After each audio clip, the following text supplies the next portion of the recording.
ಭೂಕುಸಿತದಲ್ಲಿ bus ಸಿಕ್ಕಾಕೊಂಡಿದೆಯಾ ಅನ್ನುವ ಪ್ರಶ್ನೆ ಎದುರಾಗ್ತಾ ಇದೆ. 15 ಪ್ರಯಾಣಿಕರು ಆ ಬಸ್ನಲ್ಲಿ ಪ್ರಯಾಣ ಮಾಡ್ತಾ ಇದ್ರು ಅನ್ನುವ ನ್ಯೂಸ್ ಕೂಡ ಅಪ್ಡೇಟ್ ಆಗ್ತಾ ಇದೆ. ಹಾಗಾದ್ರೆ ಬಸ್ ಎಲ್ಲಿ ಕಾಣಿಸ್ತಾ ಇಲ್ಲ, ಎಲ್ಲೆಲ್ಲೂ ಕೂಡ ಚೀತ್ಕಾರ, ಕಣ್ಣೀರು ಮಾತ್ರ ಗೋಚರವಾಗ್ತಾ ಇದೆ. ವಯನಾಡಿನ ಮೇಲೆ ಮತ್ತೆ ಭೂತಾಯಿ ಮುನಿಸಿಕೊಂಡಳ. ಸ್ವಯಂ ಪ್ರೇರಿತ ಅಪರಾಧವ ಅವಶೇಷಗಳ ಅಡಿ 16 ಕಾರ್ಗಳು ಮತ್ತು ಬಸ್ಗಳು ಸಿಕ್ಕಾಕೊಂಡಿರ್ಬೋದು ಅನ್ನೋ ಮಾಹಿತಿ ಸಿಗ್ತಾ ಇದೆ. 15ಕ್ಕೂ ಹೆಚ್ಚು ಪ್ರಯಾಣಿಕರು ಬಸ್ನಲ್ಲಿ ಇದ್ರು ಅನ್ನೋ ನ್ಯೂಸ್ ಇದೆ. ಬಸ್ನಲ್ಲಿ 15 ಪ್ರಯಾಣಿಕರು ಇದ್ರಂತೆ, ಕಾರ್ಗಳು ಕೂಡ ಇದ್ದಾವೆ ಅನ್ನೋ ಮಾಹಿತಿ ಇದೆ. ನಿಜ, ನೋಡುವಾಗಲೇ ಇಷ್ಟು ನಮಗೆ ಸಂಕಟವಾಗುತ್ತೆ. ಇನ್ನು ಆ ದುಃಖವನ್ನ ಅನುಭವಿಸಿದವರ ಕಥೆಯನ್ನು ನಾವು ಊಹೆ ಕೂಡ ಮಾಡಲಿಕ್ಕೆ ಸಾಧ್ಯ ಇಲ್ಲ. 16 ಕಾರ್ಗಳು, ಬಹಳಷ್ಟು ವಾಹನಗಳು ಕೂಡ ಅಲ್ಲಿ ಇರಬಹುದು, ಅವಶೇಷಗಳ ಅಡಿ ಸಿಕ್ಕಾಕೊಂಡಿರ್ಬೋದು ಅನ್ನುವ ಮಾಹಿತಿ ಸಿಗ್ತಾ ಇದೆ. ನೋಡಿ, ಎಸ್, ದೃಶ್ಯಗಳಲ್ಲಿ ನೀವು ಗಮನಿಸಬಹುದು, ಅಲ್ಲಿ ಬಸ್ ಕಾಣಿಸ್ತಾ ಇದೆ ಆರಂಭದಲ್ಲಿ. ತದನಂತರದಲ್ಲಿ ಬಸ್ ಅಲ್ಲಿ ಮಾಯ ಆಯ್ತಾ, ಸಿಕ್ಕಾಕೊಳ್ತಾ, ಏನಾಯ್ತು ಅನ್ನೋದನ್ನ ಊಹೆ ಮಾಡ್ಕೊಳ್ಳೋಕ್ಕೂ ಕೂಡ ಆಗ್ತಾ ಇಲ್ಲ. ಎಸ್, ಹೌದು, ಅನಾಹುತ ಸಂಭವಿಸಿದೆ. ಅವಶೇಷಗಳ ಅಡಿ ಬಸ್ಗಳಿರಬಹುದು, ಬೇರೆ ಬೇರೆ ವೆಹಿಕಲ್ಗಳು ಕೂಡ ಇರಬಹುದು ಅನ್ನುವ ಶಾಕಿಂಗ್ ಮಾಹಿತಿ ಕೂಡ ಇದೆ.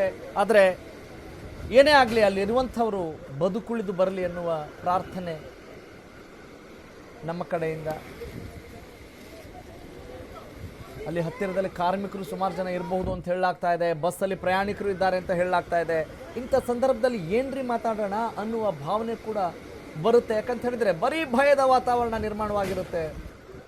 ಆದರೆ ಈ ಸಂದರ್ಭದಲ್ಲಿ ನಾವು ಏನು ಮಾಡಲಿಕ್ಕೆ ಸಾಧ್ಯ ಇಲ್ಲ. ಆದರೆ ಈ ರೀತಿಯಾದಂತಹ ಘಟನೆಗಳು ಸಂಭವಿಸಬಾರದು ಅನ್ನೋದಕ್ಕೆ ಅನೇಕ ಪ್ರಯತ್ನಗಳನ್ನೇನಾದರೂ ಮಾಡಲಿಕ್ಕೆ ಸಾಧ್ಯವಾ ಅನ್ನೋ ನಿಟ್ಟಿನಲ್ಲಿ ಯೋಚನೆ ಮಾಡಬೇಕಾಗತ್ತೆ. ಯಾಕಂತ ಹೇಳಿದ್ರೆ ನಾವು ಪ್ರಕೃತಿಗಿಂತ ದೊಡ್ಡವರು ಅನ್ನುವ ಅಹಂಕಾರದಲ್ಲಿ ಆಲೋಚನೆ ಮಾಡ್ತಾ ಇರ್ತೀವಿ. ನೋಡಿ, ಅಲ್ಲಿ ಯಾವ್ಯಾವ ಕಾರಣಕ್ಕೆ ಬದುಕು ಕಟ್ಕೊಳ್ಳೋಕೆ ಹೋಗಿರ್ತಾರೋ, ಪ್ರವಾಸಕ್ಕೆ ಹೋಗಿರ್ತಾರೋ, ಏನು ಒಂದು ಕೂಡ ಖಚಿತತೆ ಇಲ್ಲ. ಆದರೆ ಒಂದು ಮಾತ್ರ ಖಚಿತ, ಭೂ ಕುಸಿದಿದೆ, ಅವಘಡ ಸಂಭವಿಸಿದೆ. ನೋಡಿ, ನಾವು ನಿಮಗೆ ಆ ಸ್ಕ್ವೇರ್ ಬಾಕ್ಸಲ್ಲಿ ಮಾರ್ಕ್ ಮಾಡಿ ತೋರಿಸ್ತಾ ಇದ್ದೀವಿ, ವೈಟ್ ಆ್ಯಂಡ್ ರೆಡ್ ಮಾರ್ಕ್ ಮಾಡಿ ತೋರಿಸ್ತಾ ಇದ್ದೀವಿ ಆ ಬಣ್ಣದಲ್ಲಿ.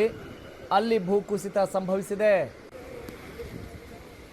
ಬಸ್ಗಳಿದ್ದಾವೆ. ನೋಡಿ, ಬಸ್ ಕಾಣಿಸುತ್ತೆ, ಆರಂಭದಲ್ಲಿ ಕಾಣಿಸುತ್ತೆ. ತದನಂತರದಲ್ಲಿ ಭೂಕುಸಿತ ಉಂಟಾದ ನಂತರ ಅದು ಕಾಣಿಸೋದಿಲ್ಲ.